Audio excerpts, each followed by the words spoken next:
को हमने ट्रेंड किया था, चिकित्सा विज्ञान की मास्टर बना रखी थी। वो अनेकों बीमारियों को ठीक करने की विधा जान गई थी, आहार विज्ञान का पूरा ज्ञान था। तो उसने सारी बात कह दी कि गुरुजी से मैंने ये सीखा है, और भाई साहब ये तो मैं जिस घर में जाऊंगी, मेहमान अतिथि देवो भव, देवताओं को जहर पिलाकर रोग करना ये पाप है कि पुण्य, आप खुद बताइए। भाई आए, उनसे बात करके बाहर आकर भाई को डांटा, अरे मूर्ख, जरा सी बात पर उत्तेजना है, वो देवी लक्ष्मी है, वो जिस घर में आ गई उस घर का कल्याण कर देगी। तुम लोग, उन्होंने कहा भाई साहब शादी हो गई, शादी हो गई तो उसके जो ससुर जी थे वो सिगरेट पीते थे, तो उनके पिताजी ने आते ही सिगरेट मंगाई, तो हाथ जोड़ कर कहते हैं कि समधी साहब, आपने हमारे घर वो लक्ष्मी भेजी है कि 1.5 महीने के घर के अंदर के सारी की सारी चाय, नशा, सिगरेट फिगरेट सब समाप्त हो गया, हमारा घर पूरा पवित्र कर दिया है। ऐसे संकल्प जब कन्याओं में उभरेंगे और परिवारों का परिवर्तन होगा, तो ये क्या है, ये ऋषि चेतनाओं से पुत्र है। हम अपने जीवन को ऐसा साधना में वे, तो आपके जीवन की आराधना बनती चली जाएगी। आप जन जन तक जाइए। अगले दिनों में बहुत तेजी से एक बहुत विशाल क्रांति दौड़ी चली आ रही है। अभी हम लगता है हम गायत्री परिवार वाले नहीं, सहस्त्र धाराओं से पूरी दुनिया में फूट रही है, और इतनी तेजी से इतने क्रांतिकारी काम नई पीढ़ी के द्वारा होने जा रहे हैं कि अगले 5 वर्षों के अंदर संसार की दिशा और दशा पलट करके कहां की कहां पहुंच जाएगी। तो भाइयों बहनों, बहुत अधिक न कहते हुए आपसे निवेदन कर रहा हूं कि अपने जीवन को परिवर्तन कर दीजिए, और गुरुदेव के साहित्य का अध्ययन नहीं, स्वाध्याय कीजिए, और कसौटी पर कसिए कि हमारा जीवन गुरुदेव के विचारों पर कहां तक खरा उतरता है। गुरुदेव ने क्या लिखा है, वो लिखा हमारे जीवन में है कि नहीं है। और आप अपनी बुराइयों को छोड़ते चले जाइए, अच्छाइयों को अपनाते चले जाइए, और चुन चुन करके, जैसे कांटे होते हैं ना खेत में, खरपतवारों को उखाड़ा जाता है, ऐसे जीवन की एक एक बुराइयों को उखाड़ेंगे तो निश्चित एक नया जीवन बनेगा। एक पुस्तक तैयार कराई है गुरुदेव ने, उसमें 550 से अधिक बुरी आदतें लिखी गई है। वो 15-20 दिन में तैयार होकर आ जाएगी। वो विद्यालयों के लिए आई है, सारे स्कूलों में कॉलेजों में बच्चों को दे दीजिए। जब बच्चे उनको पढ़ेंगे तो उनको लगेगा कि हमारे जीवन में इतनी बुराइयां हैं, तो उनको हटाते चलेंगे तो निश्चित धरती पर स्वर्ग का अवतरण होगा। और आज आपने पद यात्रा नहीं की, बड़ी तप यात्रा की है। गुरुदेव की ऊर्जा और जो कृपा बरसी है, तो इस यात्रा का कल शुभारंभ होगा। उस दिन आपके जीवन में कोई नशा नहीं रहना चाहिए, न चाय, न कॉफी, न बीड़ी, न सिगरेट, न तंबाकू, न गांजा, न भांग, है ना। और क्या करना है, स्वाध्याय का संकल्प करिए। आप कहो स्वाध्याय का संकल्प क्या होता है। मैं अपने जीवन की घटना बताता हूँ आपको। मैं मात्र 11 साल का था, क्योंकि जन्मभूमि मेरी राजस्थानी है और मैं सुजानगढ़ में ही पैदा हुआ। और वो जानते हैं उस तरह का क्षेत्र में पानी की तो समस्या रहती है। तो वहाँ एक बाग लगा था, शाम को घूमने निकले, 11 साल की अवस्था में बच्चे थे, 2 साथी और थे। तो एक चौकी पर सफ़ेद कपड़ों में बड़े वयोवृद्ध व्यक्ति बैठे थे। तो उनसे दादी का कहा था कि अपने बड़ों को प्रणाम करना चाहिए। हमने प्रणाम किया, आशीर्वाद दिया।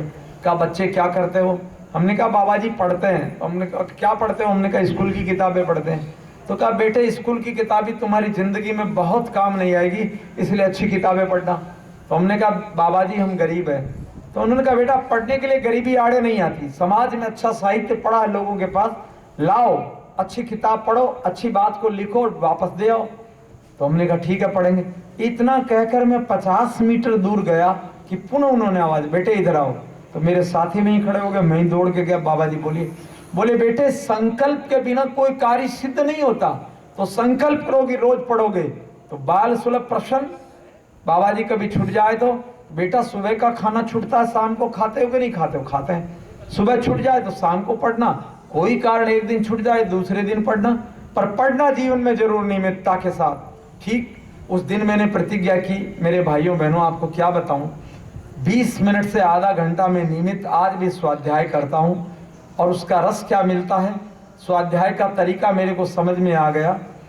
मैंने 11 वर्ष की अवस्था में स्वाध्याय की साधना प्रारंभ की। आज 62 वर्ष पूरे हो गए, माने 51 वर्ष मेरे पूरे, मैं 62 का हुआ, 51 वर्ष मेरे पूरे हो गए। 51 वर्षों में आप कल्पना कर सकते हो कितने ज्ञान विज्ञान का साहित्य मैंने पढ़ डाला। मैंने फिल्मी पत्रिकाएं नहीं पढ़ी, उपन्यास नहीं, मनोरंजन की नहीं, अध्यात्म विज्ञान, दर्शन, मनोविज्ञान से लेकर चिकित्सा विज्ञान की जितनी विधाएं हैं उनका मैंने अध्ययन किया। 5000 से ऊपर ग्रंथों का मेरा अध्ययन पूरा हो गया। और आप कितना टेलीविजन के आगे समय खराब कर देते हो देखकर, आपको कभी कल्पना की 20 मिनट का समय क्या काम करता है? पर जीवन में सतत साधना, बहुत ध्यानपूर्वक स्वाध्याय करता हूं, आज भी करता हूं, तारीख लिखकर करता हूं बराबर। तो आप अपने जीवन में स्वाध्याय को स्थान दीजिए, आप देखिए चमत्कार और क्रांति हो जाएगी।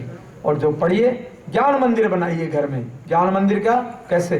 ज्ञान घट रखिए, नियमित 1 रुपया, 2 रुपया, 5 रुपया, 10 रुपया जो आपकी हैसियत निकालिए, उस पैसे को किसी को दान मत दीजिए, यहाँ तक कि शांति कुंज को भी नहीं, या इस गायत्री कुंज को भी नहीं, न वाटिका शक्ति भी कहीं। वो गुरुदेव ने साफ लिखा है, वो ज्ञान घट का पैसा किसी को भी दान देने के लिए नहीं है, वो मात्र स्वाध्याय के लिए, सत साहित्य खरीदने के लिए है। तो स्वाध्याय के लिए जो सत साहित्य आप जितना खरीदिए। और कैसे हम पढ़ते हैं? किताब तो हमें कागज का पुलिंदा लगता है। गुरुदेव ने कहा सत साहित्य जीवंत देव प्रतिमाएं हैं, अच्छी पुस्तकें जीवंत देव प्रतिमाएं हैं, इनकी आराधना से तत्काल प्रकाश उल्लास मिलता है। और देव प्रतिमा, देवता के आगे जाते हैं तो ऐसे किताब को मोड़ तोड़ के जेब में डाल के ऐसे फेंक देते हैं क्या? देव प्रतिमा का अर्थ भगवान के दरबार। तो जब भी आप साहित्य उठाइए तो हमेशा मस्तक लगा करके प्रणाम करिए, फिर आप धीरे से खोलकर स्वाध्याय करिए, जो उसमें अंडरलाइन करना हो, नोट लिखना हो, अच्छी बातों को लिखिए और पुनः उसको उठा करके जो ज्ञान मंदिर जहां अलमारी आदि में स्थान दे, इज्जत के साथ रख लीजिए। जब मानिए ज्ञान का मंदिर आपके घर में है तो आपको जब भाव जुड़ेगा कि ये किताबें कागज का पुलिंदा नहीं, ये ऋषियों की चेतना है और ज्ञान के देवता, जीवंत देवता इसमें विद्यमान है, आपके घर को स्वर्ग बना देगा। हर भाई बहन को, हर बच्चे को, छोटे बच्चे नहीं पढ़ सकते तो उनको आप अपने ज्ञान की पढ़ी हुई बातें सुनाइए, पुस्तकों के प्रति, साहित्य के प्रति उनका भाव जोड़िए। मेरे भाइयों बहनों, ये भाव जुड़ेगा तो जिस दिन ये सब साहित्य आपको ज्ञान के रूप में दिखने लगेगा। आपको बता दे, लाठी पड़ी होती है पास में, भले ही चलाओ ना, हाथ में होती है तो बदमाश डरते हैं कि नहीं डरते हैं? रुपया खूब घर में रखा हो तो डर लगता है क्या किसी चीज का? गरीबी सताती है क्या? नहीं सताती ना। ऐसे ज्ञान का साहित्य जब रखा होगा तो पढ़े पढ़े भी आपको प्रकाश देगा। जिस साहित्य को आपने पढ़ लिया और उसका दर्शन अगर कर रहे हैं तो ज्ञान की याद बराबर दिलाता रहेगा, छोटी मोटी घटना नहीं है। घर में किसी का भी चित्र लगा होता है तो क्या होता है कि उसकी याद बराबर बनी रहती है। तो ऐसे ही साहित्य अगर पढ़ा हुआ है और वो अध्ययन किया हुआ तो उसके अंदर का ज्ञान निरंतर बिना पढ़े आपकी स्मृतियों को ताजा करता रहेगा और ज्ञान की साधना। इसलिए कभी भी पढ़ा हुआ गुरुदेव का साहित्य, सत साहित्य आप अलमारियों में सजा कर रखिए। जीवंत प्रतिमाओं को आपके जीवन में निश्चित प्रकाश आएगा। उपासना, साधना, आराधना करिए। समय दान, समय लगाइए इसके लिए। भगवान ने 24 घंटे का समय दिया है, अड़ोस पड़ोस में समय लगाना शुरू करिए। एक तरफ से निकलिए, कोई राग द्वेष नहीं। और अंशदान, अब ये ज्ञानदान वाला तो अंशदान, जो कुछ भी हम कमाई कर रहे हैं उसका एक अंश, कुछ धन हमको समाज के कल्याण के लिए लगाना चाहिए। शास्त्र की मर्यादा है, जो भी कमाई कर रहे हैं रुपये में तो 10 पैसा हमें समाज के कल्याण के लिए निकालना ही चाहिए, हमारा धर्म है। अगर 100 रुपया कमाया तो 90 में हम काम चलाएं 10 भगवान का, यानी समाज की सेवा का। ये धन अंश जो आपका आएगा, इससे आप सत साहित्य खरीद के ज्ञान का विस्तार करिए, सदवाक्य लिखवाइए, अपने शक्तिपीठों की गतिविधियां चलाइए, जो कुछ प्रज्ञा मंडल, वृक्षारोपण कराइए, जो कुछ आप कर सकते हो ज्ञान के विस्तार के लिए वो सारे कार्यक्रम आप चलाइए। बच्चों में, स्कूलों में जाइए, ब्रह्म भोज कराइए, आधे मूल्य में साहित्य ज्ञान का विस्तार करिए। तो अपना अंश निकाल करके इस आधार पर धरती पर स्वर्ग का अवतरण होगा, समस्याएं मिटेगी। और छोटी छोटी किताबें हैं। गुरुदेव की पहली पुस्तक मैं क्या हूँ, ठीक से बार बार पढ़िए, वो आत्मा का विज्ञान आपको प्रस्तुत कर देगी पूरा का पूरा। बिना औषधि कायाकल्प, छोटी सी पुस्तक, सारी बीमारियां बिना दवाई के मुक्त कैसे रहे। तो ऐसे गुरुदेव के इस विराट ज्ञान से आप जुड़ेंगे तो निश्चित तौर पर एक उज्जवल भविष्य आपका, आपके परिवार का आएगा। आप जब जलोगे तो आपका पड़ोस अपने आप जलेगा। आपको प्रवचन देने की जरूरत नहीं है, वाणी से बोलने की जरूरत नहीं है। आपकी अग्नि की प्रचंड ज्वालाएं जिधर से निकले लपलपाती सारी घास पात को जलाकर खाक कर दे। आपका व्यक्तित्व ज्ञान ऐसा बने कि जिस क्षेत्र से आप निकलो क्रांतियों की आग को फैलाकर चला जाएगा। हम वाणी से बोलते नहीं हैं, हम बैठ भी जाएं कहीं जा करके तो हमारा बैठने से हमारी शरीर की ऊर्जा अपना काम करती है। ऐसे ऐसे प्रयोग करके हम लोगों ने देखे हैं तो निश्चित एक युग बदलेगा। आप गुरुदेव की लाल मसाल चित्र वाली नहीं, जीवंत लाल मसाल बनिए। गुरुदेव ने कहा शक्तिपीठ, वो ईंट गारे वाली शक्तिपीठ है तो बाहर वाली है। शक्ति किसके पास है? शक्ति किसके पास है? आपके पास। और पीठ किसके पास है? पीठ किसके? ईंट गारे के भवनों में पीठ नहीं हुआ करती। पीठ किसके होती है? जीवंत लोगों की पीठ होती है कि नहीं होती है? तो इस पीठ को इतना शक्तिशाली बनाइए और उठाइए गुरुदेव को अपने शक्ति के सारे कंधे पर और पहुंचा दीजिए जन जन तक। बस यही काम होगा। आप सब में परमात्मा की गुरुदेव की कृपा बरसे, आप सब दिव्य जीवन जागृत हो। कल संकल्प लेकर चले कि हम अपने जीवन को समस्त बुराइयों से मुक्त करेंगे। धीरे धीरे चलता रहेगा। जो बुराई, जो कांटा मिले उठाकर फेंको, समझ में आता जाए फेंकते चले जाओ तो निश्चित तौर पर गुरुदेव की कृपा वर्षेगी। हमारा जीवन धन्य होगा, हमारा परिवार, हमारा समाज, हमारा राष्ट्र, धरती धन्य होगी। इन बातों के साथ बहुत अधिक समय आपका मैंने ले लिया। वैसे भी मैं देर से पहुंचा क्योंकि दोपहर में तो मेरी ट्रेन आई 12 बजे, 1-1:30 यहीं आने में बज गई। आते ही एक वो बच्ची थी, उसको क्या परेशानी थी बता दूं आपको। मैं इसलिए स्पेशली जाना पड़ा। उसका इलाज तो 1-1.5 महीने से फ़ोन पर चल रहा है।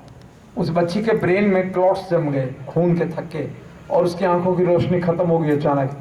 उन्होंने बॉम्बे, दिल्ली और विभिन्न देश के विभिन्न बड़े बड़े डॉक्टरों को दिखाया। डॉक्टरों को बीमारी ही समझ में नहीं आई कि क्या है, क्या दवा दे, डायग्नोसिस हुआ ही नहीं। संयोग से चूंकि शांति कुंज में अपने कालीचरण जी भाई साहब है, उनको पता है हमारे बारे में, तो उनको एकदम हमारी याद आई। उन्होंने फ़ोन करके बताया भाई ऐसे ऐसे जयपुर में एक बच्ची है, उसको ये हो गई है तकलीफ। तो मैंने कहा बात की तो मैंने कहा बेटा ऐसा ऐसा इसे लो। गौ को दिया, क्या बता दें आपको उसकी दवाई क्या है। गाय के गौमूत्र में 1 कप में 1 चम्मच हर्ड का चूर्ण डाल करके 1 गिलास पानी डालकर उबालना। उबालने के बाद जब वो पानी जलकर 1 कप रह जाए उसको छान करके सुबह और शाम पीना है। खाने में हरी सब्जियां, फल, जूस यही लेने हैं। चाय कॉफ़ी सब बंद करवा दी, फ्रिज का खाना बंद करा दिया फालतू। पता है ये जो ट्यूमर होती है, जिनको कैंसर की गांठें हो जाती है, अगर ये हर्ड का चूर्ण गौमूत्र में उबाल कर लेते हैं तो 3 महीने के अंदर में चाहे जितनी बड़ी गांठ पेट में हो, बहनों को वो गर्भाशय की यूट्रस की गांठें वजह सब गल जाती है, खत्म हो जाती है पूरी की पूरी। उसी से वो बच्ची की रोशनी बढ़ गई, काफ़ी ठीक हो गई। तो हमने कहा बचा खुचा आज तुमको हम दिखाते हैं। आज उनको हमारे पास 20 विधाएं हैं चिकित्सा विज्ञान की जिनके हम मास्टर हैं। तो कहाँ कौन सी विधा लगानी है उसका हमको ज्ञान है। आज गए और एक बार में प्रेशर दिया, नस नाड़ियों का कुछ विज्ञान है, उसको दबाया तो वो बच्ची कहती है कि 1 बार के 15 मिनट के बाद वो कहती है कि मेरी रोशनी दुगनी हो गई आंखों की। तो आपके ऋषियों का इतना विराट ज्ञान भरा पड़ा है, पर हम दुर्भाग्यशाली है कि हम उस ज्ञान की साधना नहीं करते, स्वाध्याय नहीं करते। तो भाइयों बहनों बहुत कुछ अगले दिनों में मिलना है, मिलाना है और सीखना और सिखाना है। और ये ज्ञान लेकर जाएंगे तो जन जन में आपके प्रति श्रद्धा होगी।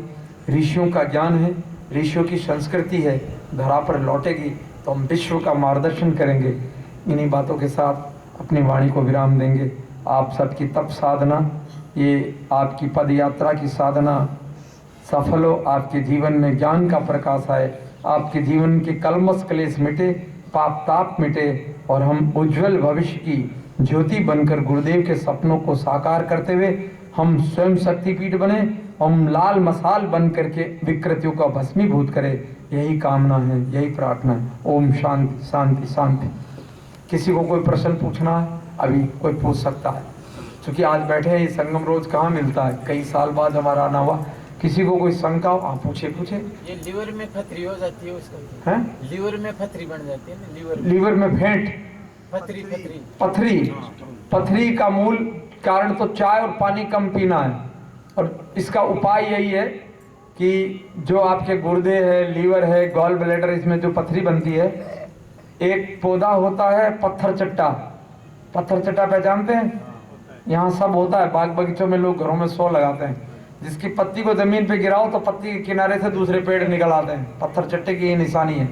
उसका एक पत्ता सुबह, पहले दिन 1 खाली पेट, दूसरे दिन 2, तीसरे दिन 3, चौथे दिन 4, पांचवें दिन 5, फिर 4, 3, 2, 1, 9 दिनों का कोर्स हुआ। खूब खाइए और पानी जम के पीजिए, चाय आदि सब बंद कर दीजिए, एसिड वाली चीजें। फिर 6 दिन रोक दीजिए, फिर 9 दिन का कोर्स कर लीजिए। ऐसे जितने, जब तक पूरी तरह पथरी न गिले, करते चले जाइए। एक तो ये दवा है जिससे आपका 2 राउंड 3 राउंड यानी 1 महीने 1.5 महीने में पथरी चाय जैसी हो। गुर्दे की तो बड़ी छोटी है तो 15 दिन में गल जाती है, बड़ी हुई तो 2 राउंड में गल जाएगी, और बड़ी हुई तो 3 राउंड में। 3 बार में पथरी हमेशा के लिए गल जाती है। उसके अलावा इससे भी एक तीव्र दवा होती है जिसको कहते हैं कंजा। कंजे का फल होता है, बुखार की दवा है, कांटेदार, उसमें धतूरे के जैसे लगता है ना, गोल, उसमें चपटे लगते हैं फल। कंटीला उसका पेड़ होता है, झाड़ की तरह लगता है। अब यहाँ राजस्थान में है कि नहीं है, उत्तर प्रदेश में खूब होता है। कंजे की पत्ती का रस निचोड़ करके 1 कप सुबह 1 कप शाम देते हैं तो 15 से 20 दिन के अंदर में शरीर के किसी हिस्से में कैसी भी पथरी गल कर निकल जाती है। पर ये पत्थर चट्टा वाला उपलब्ध रहेगा। इनको चिकना, चाय आदि ये सब है, चाट, पकौड़ी, समोसा, ये इस तरह की गरिष्ठ चीजें हैं। डालडे वगैरह की, खोए की मिठाइयाँ नहीं खाना चाहिए। सादा भोजन, फल, जूस, उबला हुआ लेना चाहिए, पथरी निकल जाएगी। आप भाई साहब, क्या आपका था? पेट के अंदर गैस बढ़े, आज शाम में कमजोरी आएगी बिल्कुल। पेट में गैस बढ़े, चाय तो पीते होंगे ना आप? हाँ जी। तो चाय से एसिड बढ़ता है, तेजाब बढ़ता है। और तेजाब से, देखिए चाय से नुकसान क्या? सबसे पहले, अब माता बहनों को सबको अनुभव है। ये बताओ, आप चूल्हे में रोटी बना रहे तो गैस आ गई। पहले चूल्हे जलते थे और चूल्हे के अंदर में आग मंद पड़ जाए और ईंधन डालोगे तो क्या होगा? धुआं होगा कि नहीं होगा? चूल्हे की अग्नि मंद हो जाए और उसके बाद आप उसमें लकड़ी डालोगे तो धुआं निकलेगा कि नहीं निकलेगा? और धुआं निकलता तब क्या कहते हैं? फूंकने से फूंकते हैं उसको तेज करने के लिए। चाय शरीर में जाते ही सबसे पहले मालूम है क्या काम करती है? अग्नि मंद करती है। पचाता कौन है आपके भोजन को? अग्नि। अहम वेशवान भूत्वा प्राणी नाम देह आश्रिता। मैं वेशवान भगवान के रूप में, अग्नि के रूप में सबकी देह में विराजमान होकर के भोजन पचाता हूँ। भगवान गीता में कृष्ण कह रहे हैं। तो चाय पीते ही अग्नि मंद होती है। भूख लगी हो, कस के 1 कप चाय पी लो, मरती कि नहीं मरती भूख? तो चाय पेट में जाते ही अग्नि मंद कर दी। उसके बाद दुनिया का सबसे ज्यादा एसिड तेजाब चाय में होता है। मांस खाने वाले लोगों में जितना एसिड होता है उससे 8 गुना ज्यादा एसिड चाय पीने वाले के शरीर में जाता है। मांसाहारियों के शरीर में जितना तेजाब जाता है उससे, यानी एक मांस खाने वाले से 8 गुना ज्यादा मांस खाने के बराबर चाय पीना है। कोई 1 पाव मांस खाता है, 1 पाव चाय पी ली तो उसने 8 किलो, 2 किलो, 2.5 किलो मांस खा लिया, समझो इतना तेजाब पहुंचता है। और ये पहुंचते ही अग्नि मंद कर देती है। और जिसकी अग्नि मंद हुई उसका भोजन पचेगा नहीं, या देर से पचेगा। और पचेगा तो जो रस बनेगा कमजोर आंच में, देर लगती है ना खाना पकने में, तो रस कमजोर, और कच्चा रस जब शरीर में चला जाता है, तेजाब चला जाता है, तो ये जोड़ों में दर्द पैदा करता है, आमवात के रोग पैदा करता है, और एसिडिटी के कारण गैस बनती है और लीवर काम करना बंद कर देता है। लीवर शरीर का राजा, वही भोजन पचाता है। वो जब कमजोर हो जाएगा, जो खाएंगे उसको पूरे के पूरे पाचक रस नहीं मिलते शरीर में, और जब पाचक रस नहीं मिलते तो भोजन नहीं पचता, वो सड़ता है तो गैस बनती है। यही उसका कारण है।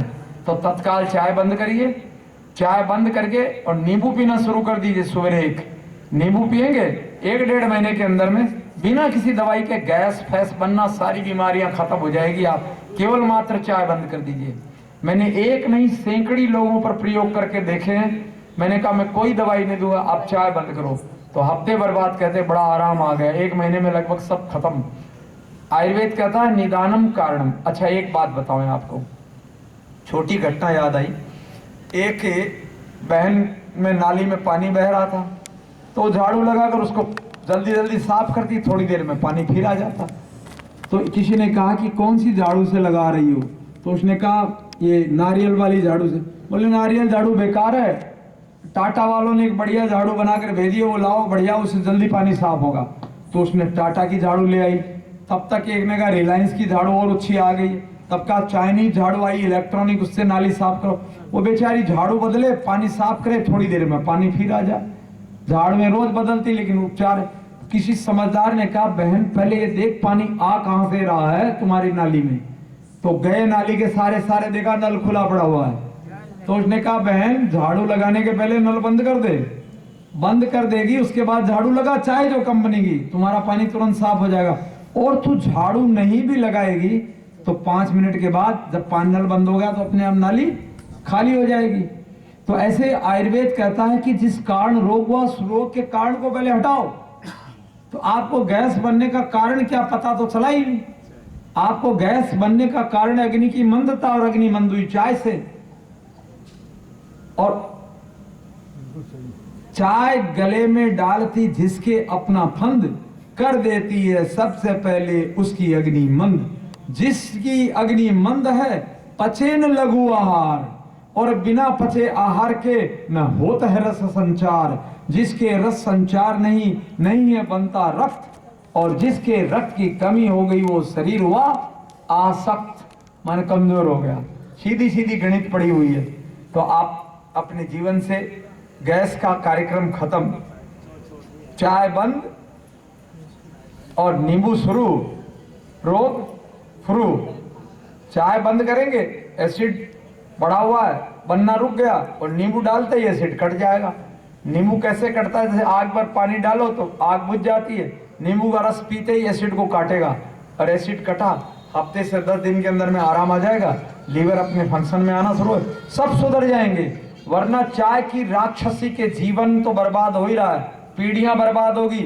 और इसको घर से निकालिए, कोसों दूर भेज दीजिए, संकल्प करिए, न पिएंगे। आप जोर से डर के मारे बोले नहीं लगता, बोलो चाय पीनी चाहिए नहीं, जोर से बोलो, ताकत अभी नहीं आई। चाय पीनी चाहिए नहीं, किसी को पिलाने चाहिए नहीं, किसी को पीने देना चाहिए नहीं। तो बस कार्यक्रम 3 आज से चल गई संध्या की रात्रिकालीन गोष्ठी में। वो अभी जवाब इसलिए नहीं आ रहा क्योंकि पदयात्रा में पी के आए हैं 2-3 जगह। कोई बात नहीं, वो छूट हो गई, पिछले वाली छूट हो गई। नशा मुक्ति आंदोलन हम चलाते हैं, आपको पता है। चाय नशों की नानी है। सुअर देखा, सुअर बड़ा वाला, उसके बच्चे होते हैं 10-12, है ना। और जहां माता सुअरी जाती है, ये चाय सुअरी है। ये चाय के पीने वाले पान मसाला खाएंगे, गुटखा पिएंगे, कोल्ड ड्रिंक पिएंगे। क्यों पीते, इसका राज बता दूं आपको। चाय पीते ही एसिडिटी बढ़ी ना, एसिडिटी की जलन लगी, तो जलन को मिटाने के लिए हम लोग क्या करते हैं, पाउच खाते हैं। उसमें क्या पड़ा होता है, ठंडा ठंडा वो पड़ा होता है मेंथा। तो पुड़िया खाना उससे सीखते, वो खाया, ठंडक के अंदर गई तो आपको हानि नहीं लगी, ऐसे गुटके में फंस गया, तंबाकू में फंस गया। और जब गैस बनी तो गैस को निकालने के लिए लोग क्या बोतलें पीते, कोल्ड ड्रिंक वाली, कोको कोला पी लो, इनो पी लो, 1-2 डकार आई, थोड़ी आराम मिल गई। तो इस चाय के चक्कर में 100 बीमारियां पैदा होती, तो 100 प्रकार के खाद्य इसके कारण नशे चल रहे हैं। चाय पीने वाला सिगरेट जरूर पिएगा। तो ये जो जितनी भी, आपने अगर सुअरी को उठाकर बाहर फेंक दिया तो सारे बच्चे उसके पीछे बाहर चले जाएंगे। तो आज से आपको पता चला, चाय सुअरी है और सारे नशे उसके बच्चे हैं। सुअरी माता को घर से निकाल दीजिए, घर स्वस्थ हो जाएगा, मस्त हो जाएगा, इसकी गारंटी हम देते हैं आपको। बीमारियां भाग जाएगी, रोग भाग जाएंगे, डॉक्टरों दवाओं की जरूरत नहीं पड़ी। चाय भगाइए और क्या लाइए, नहीं, चाय भगाइए, गाय लाइए। जिनके घर में जगह है, चाय भगाइए और देसी गाय लाइए, गाय की सेवा कीजिए, दूध दही खाइए। देखिए, दूध पर बालकों का और वृद्धों का अधिकार होता है, छाछ पर जवानों का अधिकार है, और घी का अधिकार सिर्फ देवताओं के लिए है। यानी आकाश में यजन करिए, अग्निहोत्र करिए। घृत की सृष्टि, गौ की सृष्टि के साथ ही देवताओं ने वेदों में कहा है कि घृत देवताओं के लिए, घृत के द्वारा यजन करते हैं तो आकाश पुष्ट होता है। वायु देवता, सूर्य देवता, चंद्रमा देवता, वस्व देवता, रुद्रा देवता, मरुतो देवता, विश्वे देवा देवता। ये क्या है? ये असली देवता है।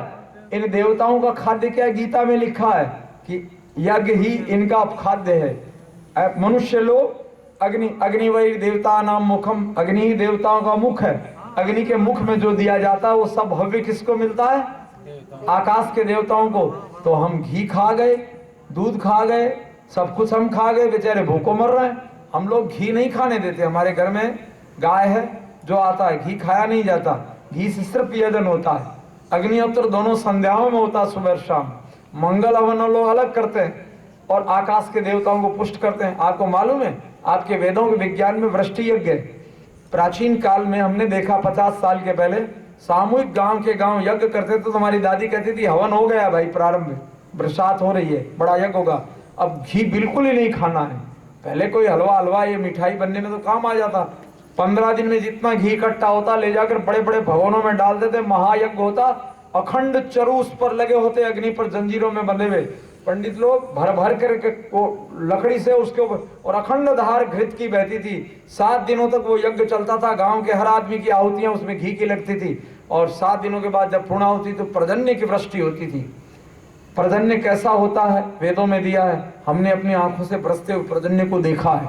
दादी कहती बेटा रात के अंदर में आज पूर्णाहुति हो गई है, बरसात होगी 2-3 दिन में और पहले केसर बरसेगी। तो मैं बच्चा था तो रात में चढ़ करके उतर के सुबह रोज देखता छत पर, और जैसे पीली पीली बूंदे केसर जैसे है ना, चंदन और केसर को घिसते हैं, ऐसी पीली बूंदे छत पर हमको दिखाई देती रात की गिरी। तो दादी की अंगुली पर दादी दादी देखो चलो केसर बरस गई। हाँ बेटा अब केसर बरस गई है, अब बरसात होने वाली है। और 2-3 दिनों के बाद इतनी वृष्टि शानदार होती कि क्या बतावें। और खेतों में काकड़िया मतीरा इतना ज्यादा होता, बेल हमारे खेत, लेकिन पड़ोसी तो खेत थे। तो हम बच्चे थे तो जाते थे तो क्या उनको खोद खोद करके इतना लगता बेचने की, कौन कहे कोई खाने वाला ही नहीं होता। गायों को और जानवरों को, पशुओं को, बकरियों को सब खिलाते थे, फिर भरपेट आदमी के अलावा। तो हम बच्चे खोदा करते थे गड्ढे टीबे में, और वो मतीरे, बड़े बड़े मतीरे ये इतने इतने लंबे होते, गाड़ देते कि ये मेरा है, ये तेरा है। खेल था हमारे बच्चों के लिए। और पता लगा सीजन खत्म हुई, 50 हमने गाड़े, हम तो भूल भाल गए। और अगले साल वो बेलें जलकर खत्म हो गई, खेती घर आ गई। अगले साल बारिश हुई तो पहले बार हल लेके जाते थे तो उस वक्त हम साथ जरूर जाते। क्यों? पिछले साल का मतीरा निकलेगा हल के सहारे, और हल के सहारे मतीरे पुराने साल के निकलते थे। तो आपको मालूम है कहीं सड़ान, पानी की मात्रा गिर जाती, सड़ता नहीं था, और वही मिठास उसके खाने में हमको मिलता। इतनी जीवनी शक्ति अनाज की। दादी खिचड़ी खाचड़ी बनाती थी मिट्टी के बर्तनों में, तो अनाज उछल करके पास नहीं बैठ सकते थे, चारों तरफ फैल जाता था।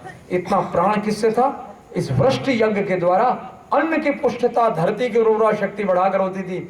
हम सब विज्ञान को भूल करके किस नरक की दुनिया में चले गए। तथाकथितम शिक्षा के नाम पर डिग्रियां ले लेकर हम शिक्षित हो रहे हैं, बल्कि हम अशिक्षितों भी गए गुजरे हो रहे हैं। हमें कुछ भी ज्ञान नहीं है। जितना अज्ञान व्याप्त इन तथाकथित पढ़े लिखे डिग्रीधारियों के जीवन में आया है, खान पान की विकृतियां जिनके इनके जीवन में आई है, उतनी अभी अशिक्षित कहे जाने वाले हमारे को जो देहाती और ग्रामीण लोग कहते हैं उनके जीवन में नहीं आई। हम ऋषियों की संतान है, हम स्वाभिमान पूर्वक रहें, और ये तथाकथित शिक्षित, इनकी हालत बहुत खराब है। क्या खराब है? वायु देवता इनके यहाँ नहीं जाते। इनके मकान बनते हैं ना, उनमें खिड़कियां लगती है डबल, बाहर जाली वाली, अंदर शीशे की उस पर का पर्दा, और अंदर लगे रहते एसी। बाहर की हवा अंदर नहीं जाती, अंदर की हवा अंदर घूमती है, और सूर्य का प्रकाश नहीं जा सकता। वायु देवता का प्रवेश वर्जित बड़े मकानों में, सूर्य देवता का प्रवेश वर्जित बड़े मकानों में। तो जब अंदर की हवा, अंदर सांस ले रहे हैं भाई, गंदी हवा हम खा रहे हैं, कहाँ स्वास्थ्य ठीक रहेगा? शुद्ध वायु चाहिए, वो है नहीं, बाहर वायुमंडल में नहीं। तो ऐसे बड़े बड़े भवन, ये लगता है बड़े बड़े बंगले, बड़े बड़े लोग रह रहे हैं, अरे वो महारौरव नरक भोग रहे हैं अंदर में। मैं बॉम्बे में गया, एक सज्जन मुझे ले गए अपनी पत्नी का इलाज कराने। उनके मैं कक्ष में चला गया तो आंतरिक में उनका सजावट देखकर दंग रह गया। तो मैंने पूछ बैठा कि इसका, तो पता लगा एक कमरे के सजाने में 20 लाख रुपया खर्च किया, और उनकी पत्नी को बीमारी क्या है? नींद नहीं आती, 3 महीना हो गया, दवाई खाने पर गोलियां निष्क्रिय हो गई, नींद नहीं आती। और मैं उसका मकान में देखकर बाहर निकला तो देखता क्या हूं, सड़क पर उन्हीं के दरवाजे पर रिक्शा चलाने वाला रिक्शे के हुड पर माथा टिकाए, सीट पर पांव रखे, खर्राटे की नींद सो रहा है। तो हमने कहा सुखी ये है कि वो है? केवल हमारे दिमाग में बैठा हुआ है कि ये बड़े भवन वाले सुखी है, इस भ्रम से आप निकाल दीजिए। हम ऋषियों की संतान है, प्रकृति में हम जीवन जी रहे हैं, प्रकृति में हमारी संस्कृति है और उससे हमारा जीवन है। इन पक्की बिल्डिंगों में बहुत मत दौड़िए, ये साले कंक्रीट के जंगल जो खड़े हो गए।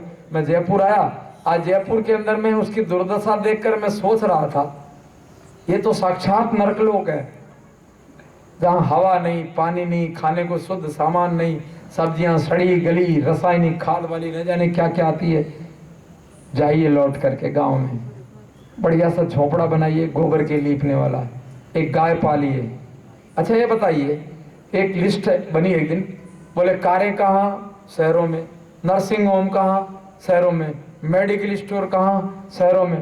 कोचिंग सेंटर कहाँ? शहरों में। सिनेमा हॉल कहाँ? शहरों में।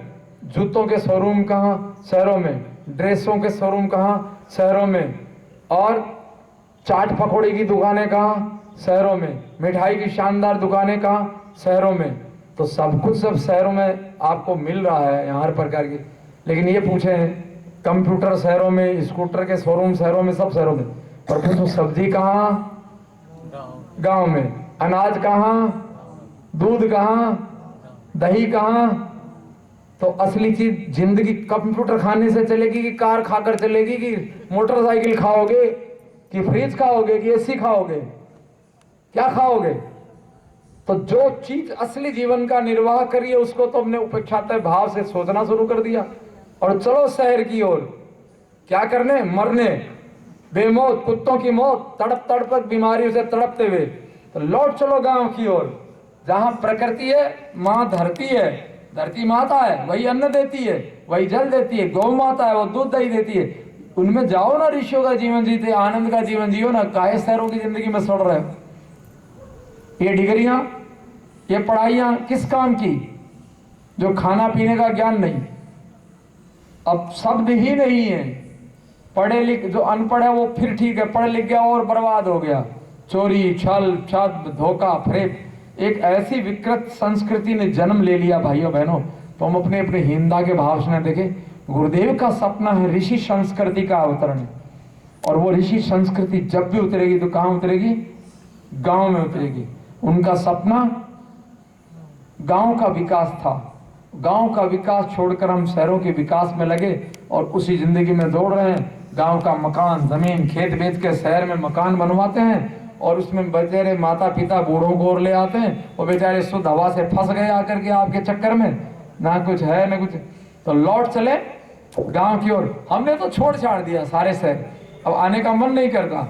नरक लोग कहते हैं इन शहरों को। गुरुदेव ने लिखा है, ये शहरों का विकास समाज के शरीर पर उगे हुए कैंसर के फोड़े हैं, इनका यथाशीघ्र विनाश हो जाए तो मानवता सुखी हो सकती है। तो कंक्रीट के जंगलों से मुक्ति पाइए, लौट कर जाइए, बढ़िया से झोपड़े बनाइए, शान की जिंदगी दीजिए। हम अभी एमपी में गए हैं, नर्मदा के तट पर, वहाँ झोपड़े बना रहे हैं। शिक्षण होगा पेड़ पौधों के नीचे, बिल्डिंगों की जरूरत नहीं है।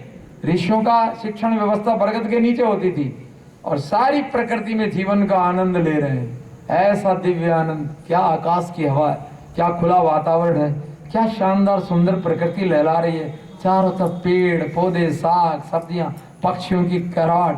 आपको वहाँ खरीदना नहीं है, यहाँ तो जेब में, वहाँ तो तोड़ कर खाना है, सामने सब लगा हुआ है। तो जीवन का सुख जो मिला हम लोगों को, उसी में ऋषियों का ज्ञान बढ़ेगा, वही शिक्षा आगे चलेगी। उसका एक मॉडल, एक नमूना धरती पर उतारा जा रहा है। करीब 100 एकड़ जमीन ली गई है। 100 एकड़ समझ रहे हैं आप? यहाँ के हिसाब से 250 बीघा करीब जमीन ली गई है और किनारे पर